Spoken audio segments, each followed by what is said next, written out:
Welcome to the Recover You podcast. I'm Kylene. And I'm Patrick. We are a couple in recovery From sex addiction and betrayal trauma.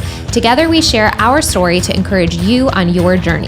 It's here that we talk about sex addiction, betrayal trauma, mental, emotional, and physical health, faith, and anything and everything needed to recover you to your most authentic self that God created you to be. Welcome, everyone, to this week's episode of Recover You. Hello, Patrick. Hello, Kylene. That was very low. No. Galina. We're back together. Yes, we are. We made it through your show, which was awesome. By the way, thank you. The role was designed for you. A nun. Just kidding. Let's get together. Yeah. Then we had some travel. We went to Colorado for Keegan's spring break. Yep. And then I traveled for work, which is like an ongoing thing. Yeah. And here we are. Back together. It's nice to be here. It's a nice, beautiful Sunday afternoon. Mm-hmm. We had a nap and a walk. You had a nap. I had a nap. We had a walk. Yep. What are we going to talk about today? Today we're going to talk about how we should shame everyone. Oh, news to me. All right. Yeah. Turn it off, everybody. Time to go sorry. home. Yep. No, we're going to talk about shame and how it's a powerful emotion that in a lot of ways can drive you in two different directions. It can drive you towards behavior that you don't really like. Or it can, maybe in some sense, hopefully if you're aware of it, it can drive you in a direction of maybe some positive change and be a catalyst. So It is a catalyst, I think, either way. You could think about it that way. Yeah. And so I think the healing work allows you to maybe receive that message a little bit differently and move you in a direction of more healing. Yeah. So it's a thought that has been on my mind because I think it's in the recovery world where we are thinking about our healing process. We're thinking about addiction recovery and betrayal trauma and these types of things. A lot of times when you listen to podcasts or hear people talk about shame, and we've even said this on the podcast, there's a sort of linear black and white description of it where it is shame equals saying I am bad and guilt says I did something bad. And I think my thought process has developed a little bit over time around shame. I'm not sure that is a complete thought around the emotion of shame because, we also talk about things like internal family systems and parts work and different things where the approach, which I find to be incredibly healing and helpful, that approach says all of our emotions and all of our parts are here for a reason. They were created for a reason, usually as some point of survival or some response to something that was happening. And we want to, in our response to them, regardless of whether we like how they show up or not, should be one of kindness, compassion, and curiosity. So I think that's a little bit in conflict with some of the ways we talk about shame in the recovery community, because a lot of times even though we'll have these conversations about all these topics, we'll still throw shame in this bucket of, but it's a bad emotion. It's an emotion that doesn't help me. It's an emotion that I don't want. It's bad. And then when we think about it that way of, shame is going to contribute to your addictive cycle, and we'll kind of get into talking about that. But when we think about it only in that context, we may then have the response that is not helpful, which is the opposite of having compassion and curiosity and respect for the emotion itself. And we will push against it, shove it down. And it's those sorts of denials, minimizations, overriding, qualifying, ignoring, hating, pushing out, any of those types of things, the fear-based responses are the ones that then can play into the negative part of it. So I think it's just more of a nuanced way of thinking about the emotion maybe than we've talked about it in the past. Yeah, I do think as we're talking about this, I still do believe that the notion of saying, or the difference between shame and guilt is, shame, I am bad, and guilt is I did something bad. I actually do think that's very clear. I think that's accurate. And I do believe that when you feel you are a bad person with no other help, or no other healing, well, of course you're going to engage in behaviors that either you justify how you're being treated because you kind of self-actualize what your opinion is. So I do think Can I challenge that a little bit? Definitions, actually? Sure, yeah, that's what we're here for. Go right ahead. We're going to debate live on today's episode. Yeah. No, just as you're saying that, I'm wondering if there's a difference between the emotion of shame and the limiting negative belief about self that often aligns with the emotion of shame that I am bad. They may not necessarily always be the same thing. Right. And so if it's a limiting belief that you have that I am a bad person, someone can believe that and maybe feel something other. Maybe they feel anxiety, for example. And so here's what I'm trying to get at with this idea. I don't want to confuse people. I don't want to frustrate people. I don't want to make, healing this thing that we can't navigate because now we're all like, what the heck are we talking about? But I just give me a minute and see if this is helpful. This is a little bit of why I'm shifting my thinking. If somebody is actually doing bad things, looking at pornography, objectifying other humans, betraying their partner, hurting other people in their lives, knowingly, repeatedly, and we've talked about addiction, we understand compulsion, all this kind of thing. But when you are doing things that you know are bad, what is the body supposed to do other than respond to that? If you believe that you are acting one way and you believe that it is bad and you believe that there is right is the other way, right? If you are going against your moral compass in the behavior and your body responds to its environment, what is it supposed to do other than pulling up shame? Right. Shame is a natural response to doing something that is shameful.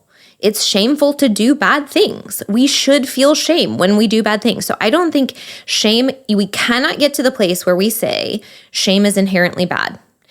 That's my point. Shame serves a purpose. And I actually think it's a good thing because if you think about somebody in full-blown addiction that never gets to the place of fully feeling shame and the reality of what they've done, a lot of times I would associate that with they're not going to be able to fully recover because often people will say it takes hitting rock bottom. Well, what is rock bottom? It is being able to fully feel and fully recognize the height, width, and depth of what has happened. And what is going to communicate that to you other than internal thoughts and emotions that communicate that this is a shameful, bad thing. Now, at some point in life, I'm just going to give an example. People might have engaged in pornography, and this is a little bit of your story. Like you looked at pornography and you didn't really have like a moral conviction about it. So there may be a point in time in life where somebody goes, hey, I didn't used to believe this, but now I do because now I have education about sex trafficking. Now I have education about addiction. Now I have education around how to humanize other people and that objectifying people means that I can't actually be vulnerable and intimate and I'll never feel the connection with another human that I'm seeking. And so I'd rather learn to humanize someone. And now I know that dehumanizing someone by objectifying them and looking at pornography is morally wrong. And I feel shame if I engage in that thing. Right? Yeah. So you see, so I think that shame serves a purpose. It serves a purpose. If let's say in the moment, you should feel shame for that thing. That's a natural, right response for your body to have.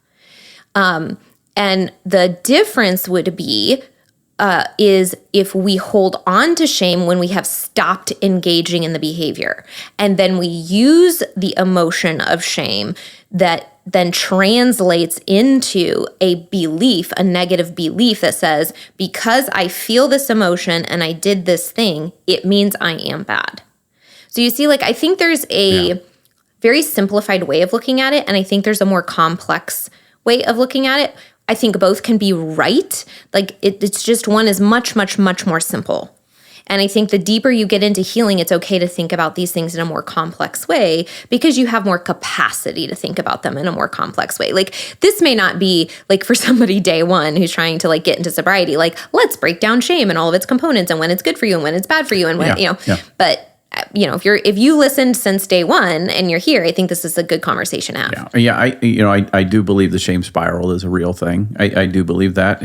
But the reason it's so effective, and I think this goes a little bit to what you're saying, the reason it's so effective at keeping you in addiction is because you are emotionally immature. You don't have other tools. Let's talk about the difference there. Yeah. Like the shame, like you started it earlier, the two paths that we can take with it. Right. Yeah. So like in my case, I was not public. Nobody knew I was struggling with this. I didn't know, or I lacked the ability or the wherewithal or the responsibility, whatever you want to call it, to go find other tools. Within 24 hours of discovery, other tools had come to bear. The shame was still very, very apparent. And it stayed with me for a long, and I still feel it. Like, there are times when we'll be talking and I'll be like, ugh. Like I just don't, I feel horrible. Would you use the term shame, or would you just say I feel really guilty about what it? Like, I think. This is. How would you? I think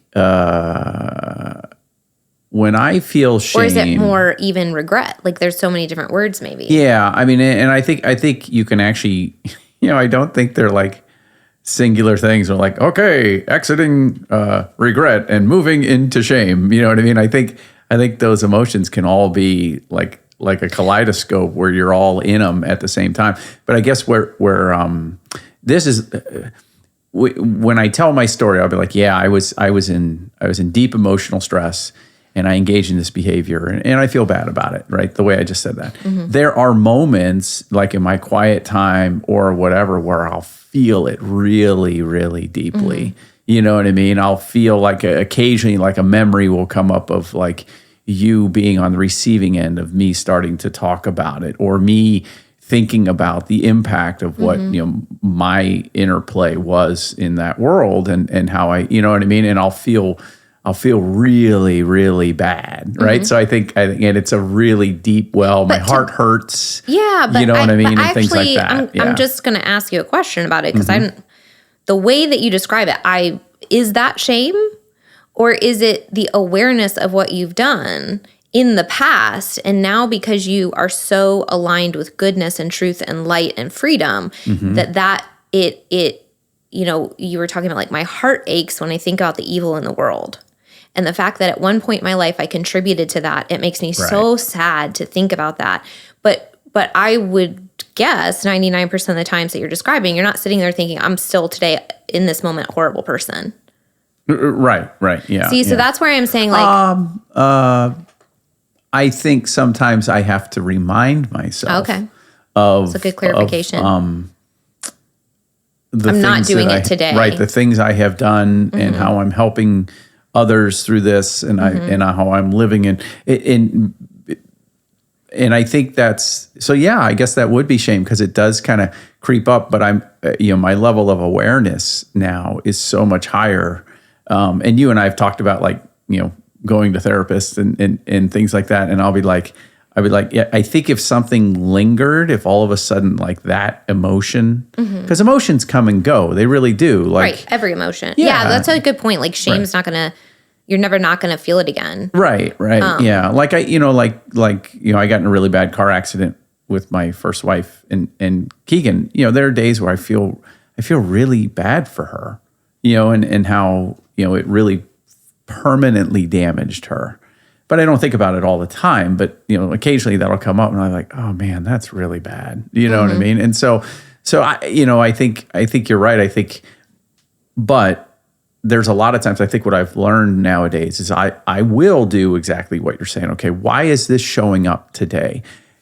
In a lot of cases, it usually is surrounded by some other stress. You're tired. Yeah, tired, or I'm.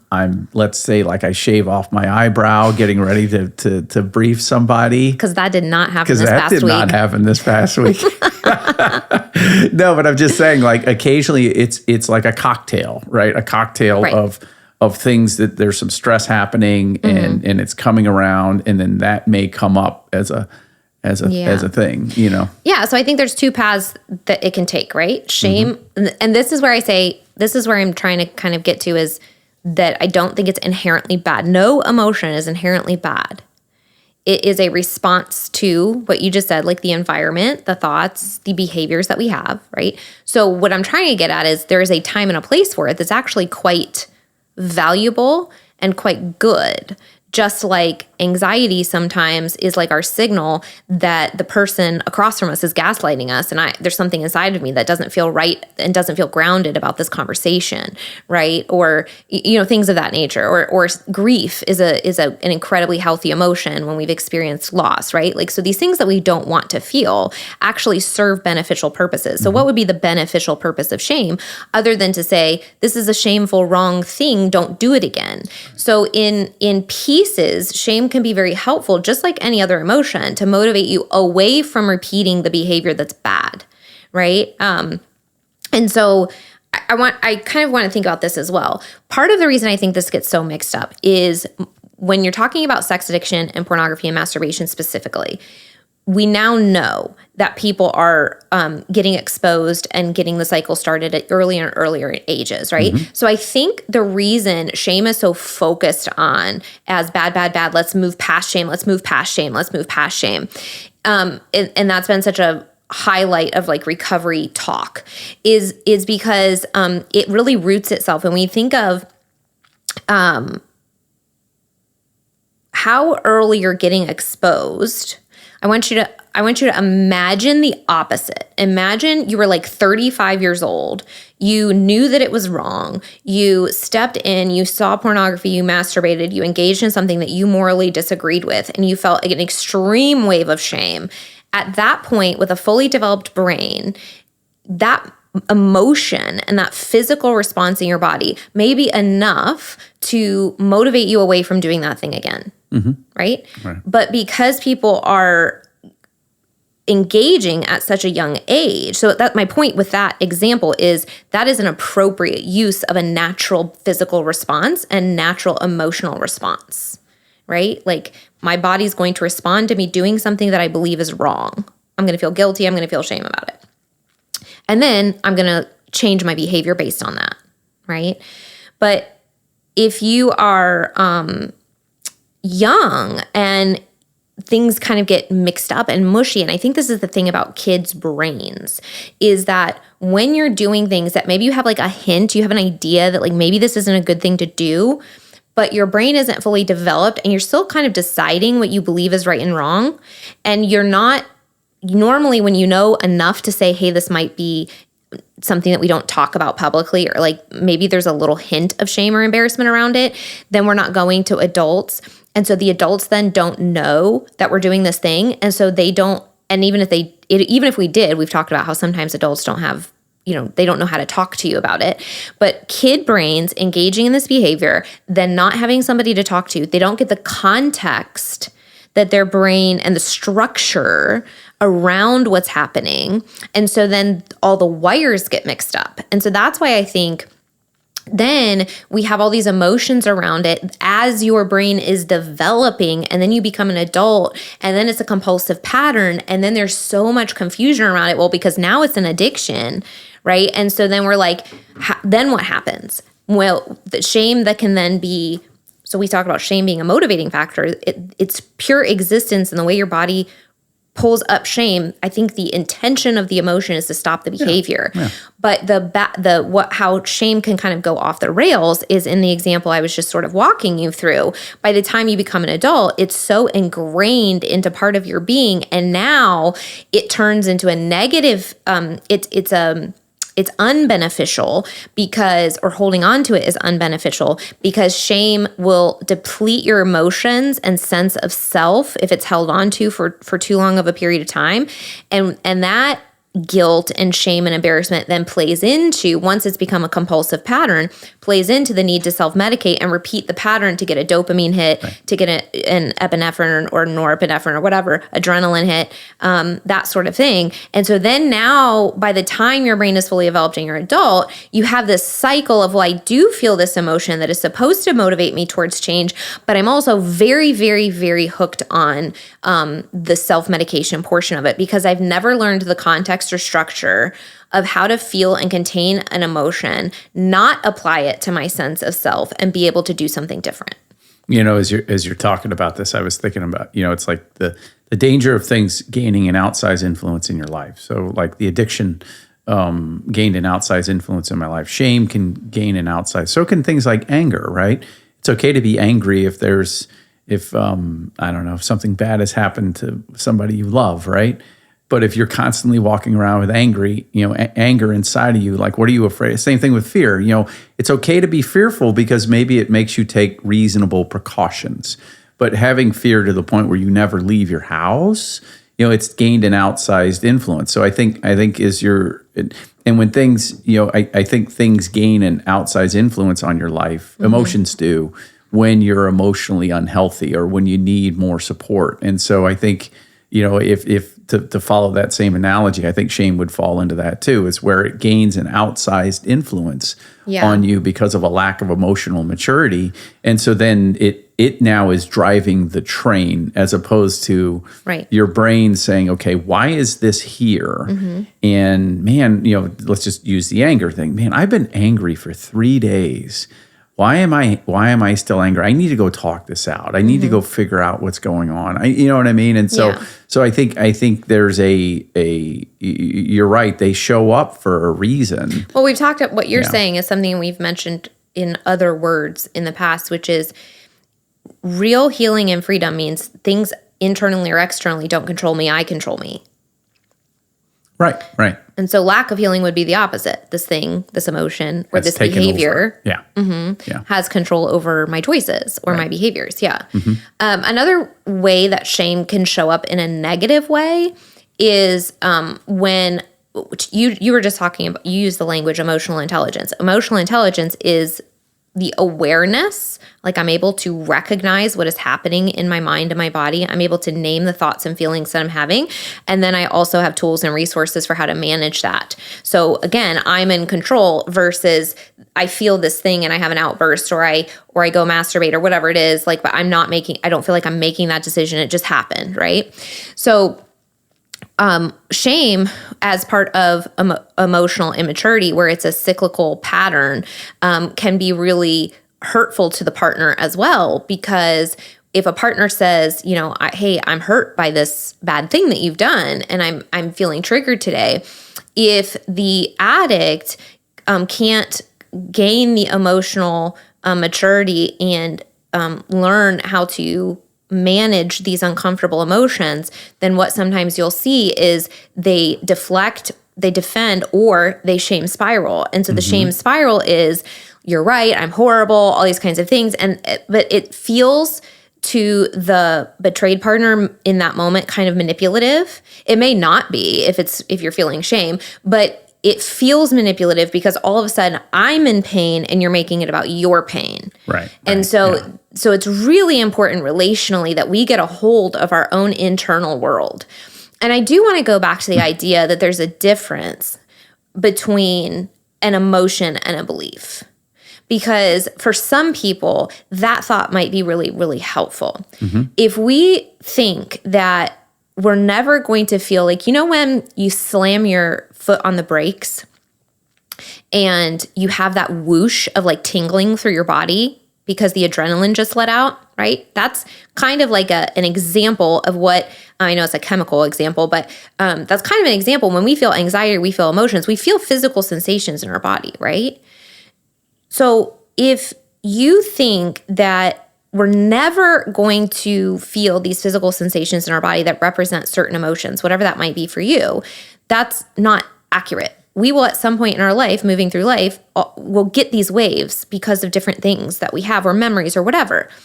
But just because I might have this wave of an emotion or the emotion might exist, that doesn't mean I have to hold on to the belief that might be very separate, that I'm not worthy, I'm not good enough, I'm a bad person. Right. And I do think that's an important distinction. And I think a little bit it's been mushed together as shame automatically equals this thing, as opposed to shame as a signal. Just like any emotion is a signal. That it's your body trying to communicate. Yeah. A belief is a core, it's inside of you very deeply you believe that this is who you are. Now, I think shame exists because you did a bad thing.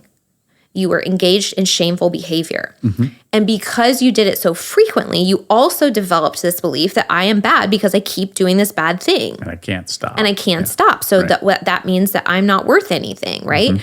So I think it might be valuable to start exploring that idea, that there might be more layers to this. They might actually be separate, because I don't want somebody who, let's say you're in recovery and you, like you were talking about at the beginning, you're sitting here and you're going like, I have these memories. Like I don't necessarily think it's a bad thing that you have this whoosh over your body that says that was a bad thing. I actually think that's a good thing. The fact that you can remember that it is horrible, the fact that you've come to a place that is so motivating emotionally that pushes you away from it. I think that's what the emotions and the physical responses are actually designed to do. I think they're working in you now in a healthy way. Right. But if they get into recovery and then they carry this belief that they're worthless, we've talked about how beliefs about who you are on a core level, on an identity level, those motivate then whether you're going to self-sabotage, whether you're going to relapse to prove that that belief is true. Because if a belief is deep enough, if it's on an identity level, we're going to behave into that.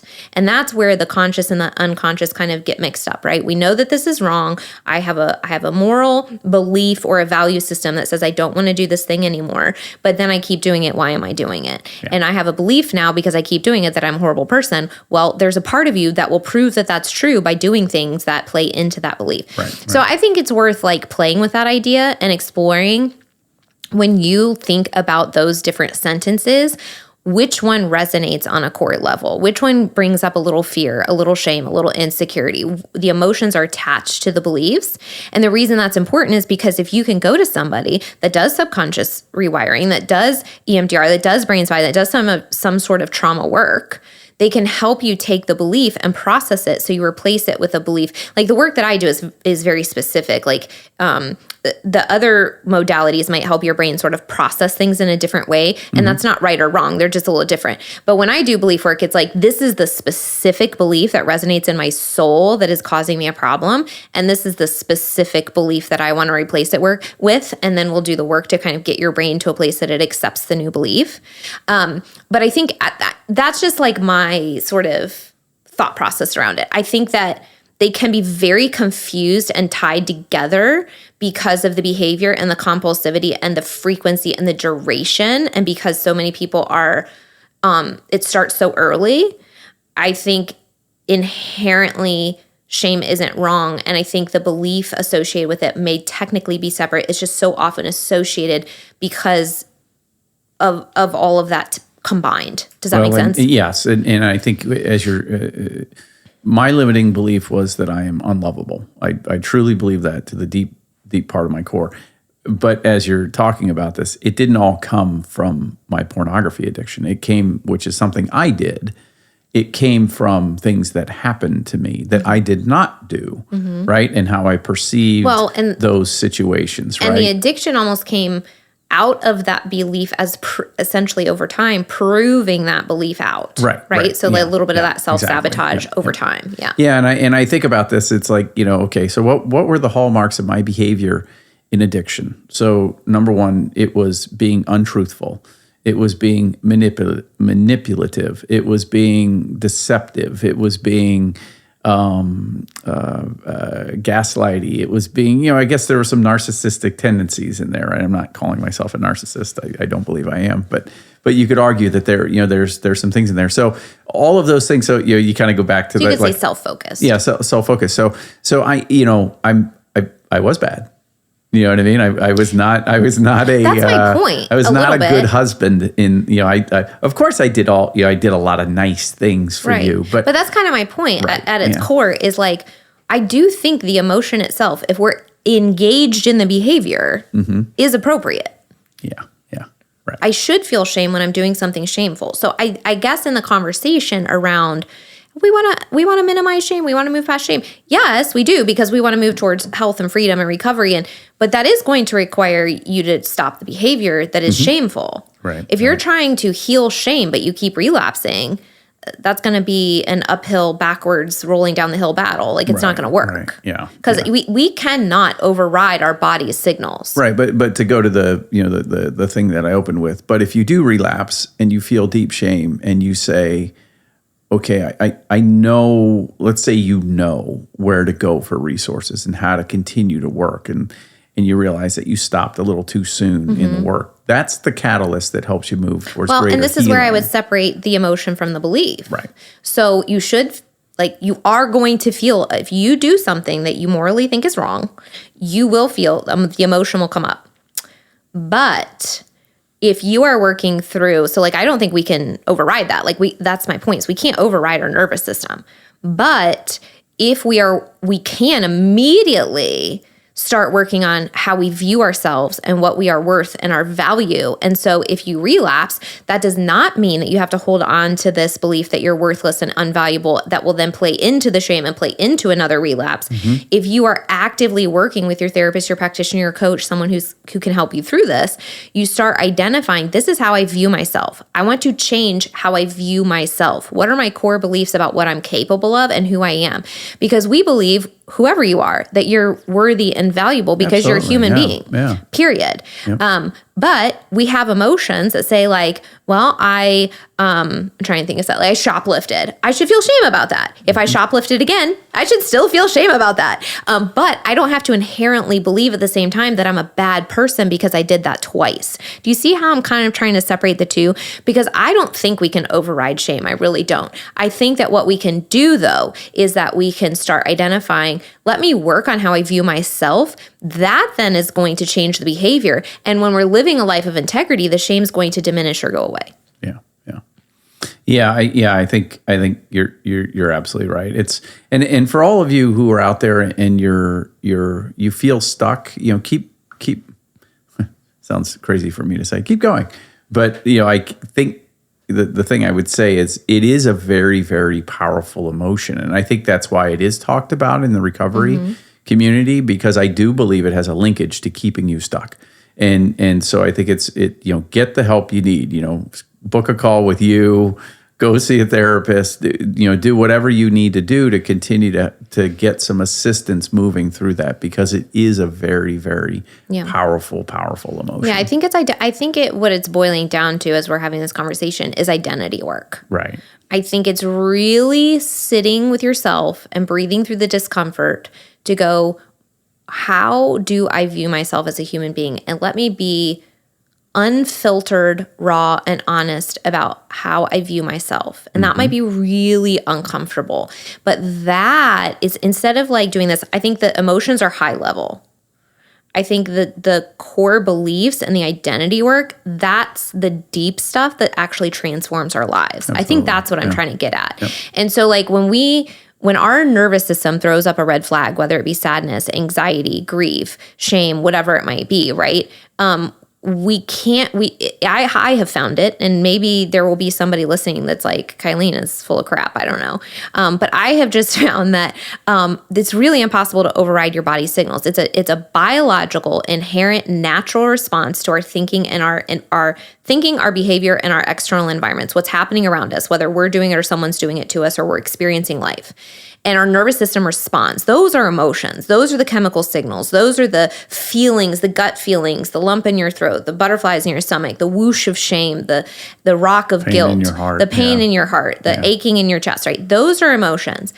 But I kind of, the way I view the world, and again, people, you might listen to this and go what is she talking about? Or maybe this is really, really aligning with you. And that's what I'm hoping, is that this offers you another layer of how you can heal and move through this. The way I think about it is that beliefs are separate from that. They're connected. They're associated. A belief might cause an emotion, or an emotion might be tied to a belief. But I think if we lump them all in the same thing, we might get stuck a little bit. I just have to work on shame. Well, how the heck am I supposed to work on shame if I'm not identifying what is happening in my brain or the core beliefs about myself that are maybe triggering that?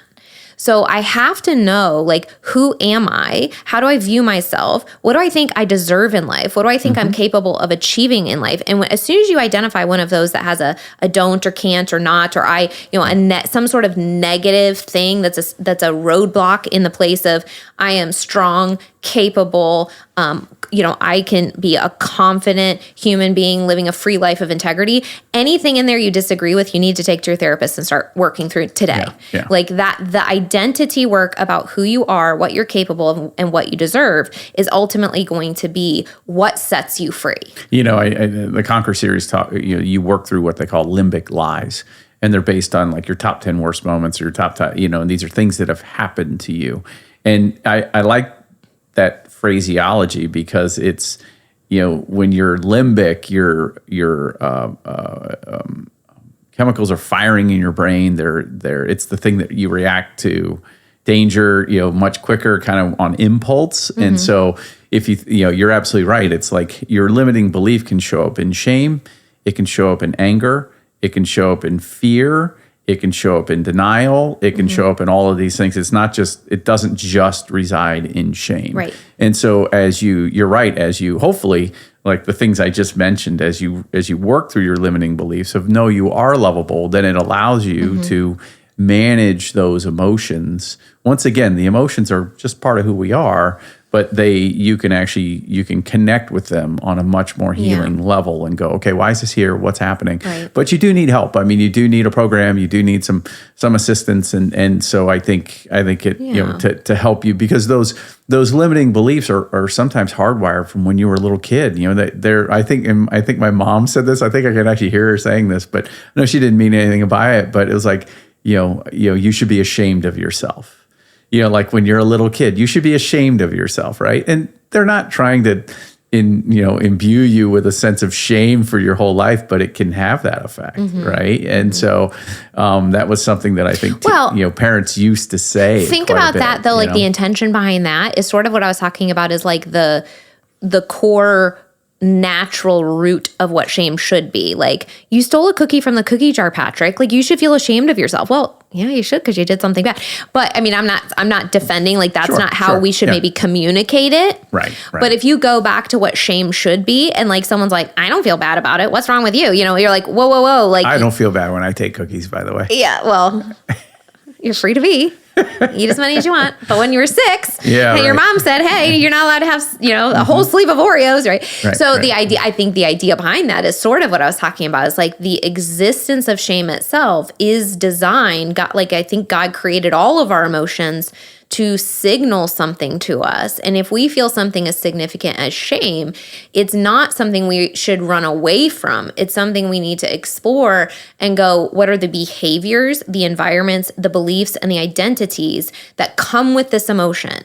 Because those are the things underneath the surface that are eventually going to uproot it and diminish the physical nervous system reaction. If we only focus on the nervous system reaction, it's a little bit like sobriety versus recovery. If I try to manage my physical response, I'm going to slow down my breathing. I mean, these are good. I'm not telling you don't do this, but if we stop there and we don't go, while I felt that emotion, I realized, like, now I have a pattern over the past 6 months. I've noticed what's really driving this is that I just feel worthless. Right.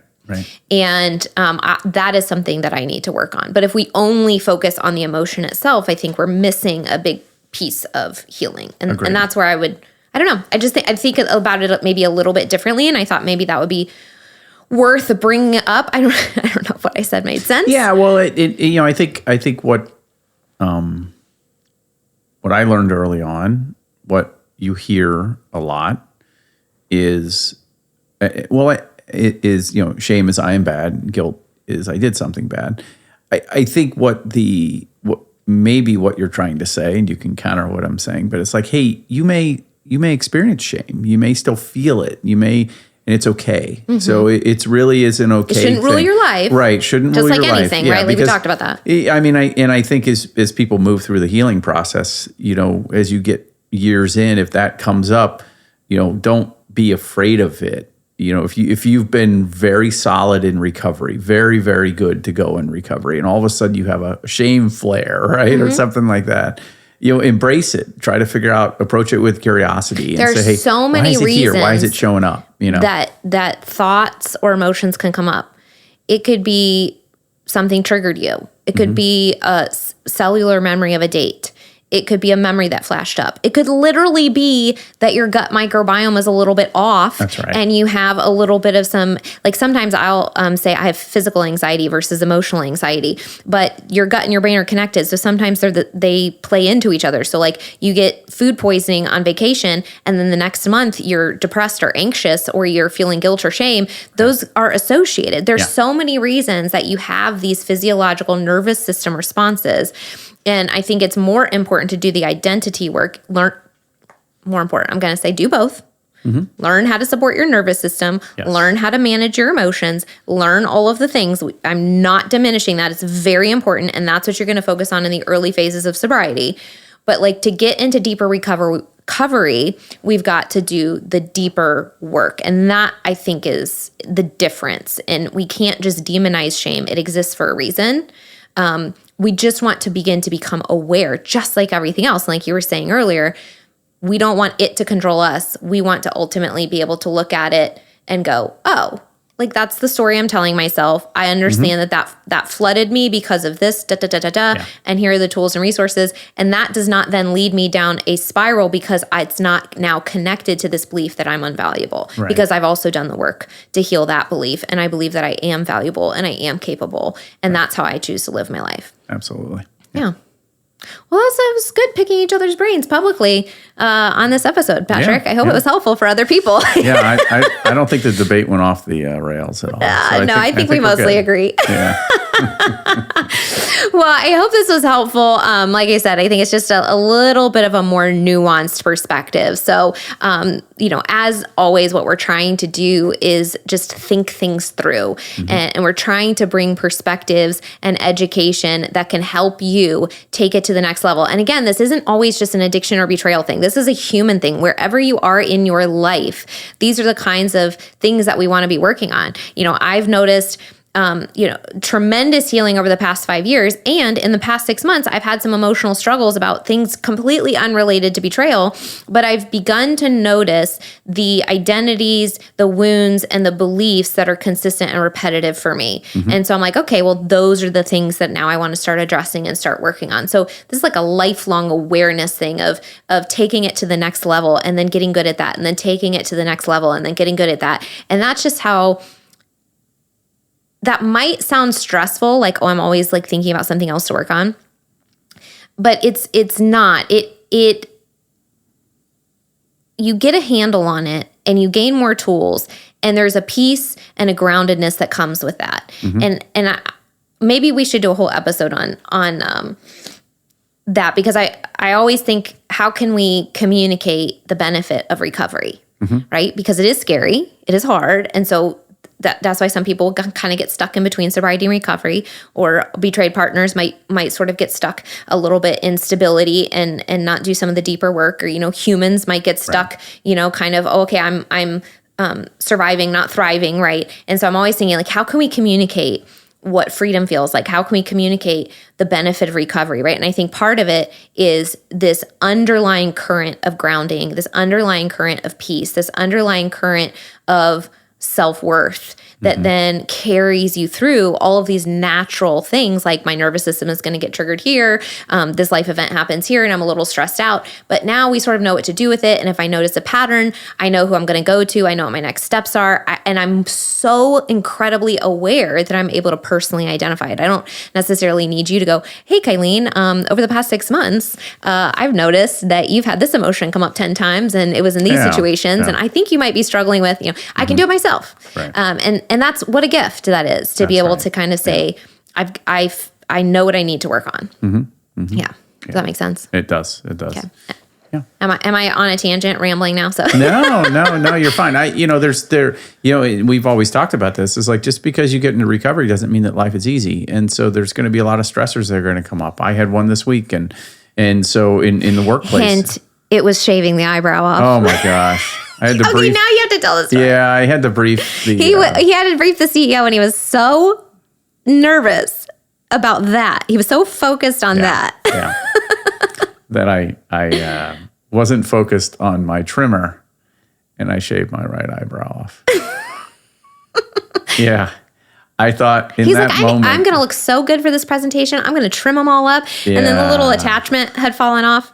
Yep. And in that moment, full on panic attack were flowing through my. But you know, I think that's such a good example, right? Like there's a situation that essentially was not really in your control. I mean, like, if you had triple checked, you could have seen. Of course. But that stuff happens, right? And so you had this flood. That's a perfect example. You have this flood of emotion through your body. It felt like panic, right? 10 different emotions, shame, embarrassment, whatever, kind of rolling through your body. Right. Avoidant, because you were like immediately like, how can I get out of this? That's right. Right? Yeah, I can't go. Yeah, so we can't override the fact that your system responded that way. Right. It immediately went, red flag, you're in danger. What are you in danger of? Being judged, failing, people laughing at you, whatever it was that your system was afraid of subconsciously, right? Yeah. So we can't override that. But what we can do, which is what you did, you gave yourself the time, you kind of ended up breathing through it, calming down. And then because you don't hold those beliefs of I'm incapable and I'm invaluable, you were able to go, okay, that was the flood of emotion. It's done. I am capable and I'm going to keep going. Right. And everything turned out great. And it turned into a great story. That's what's so funny about it now, because I know in the stress of that situation and having employees work for me, that, they got a good laugh out of it. And that's probably a good thing, you know what I mean, and stuff. So, Patrick, and we just gave a great analogy on this episode. So, I think maybe God had you shave your eyebrow for a purpose. Maybe I should shave them all the time.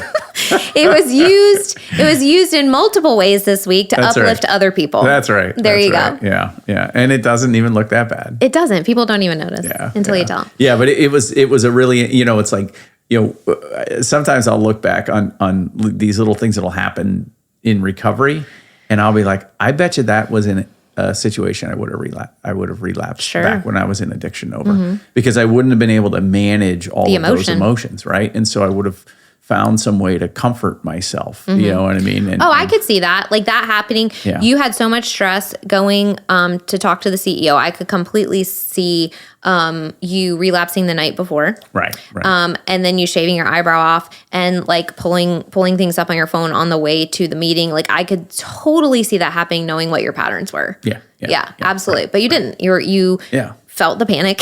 Yeah.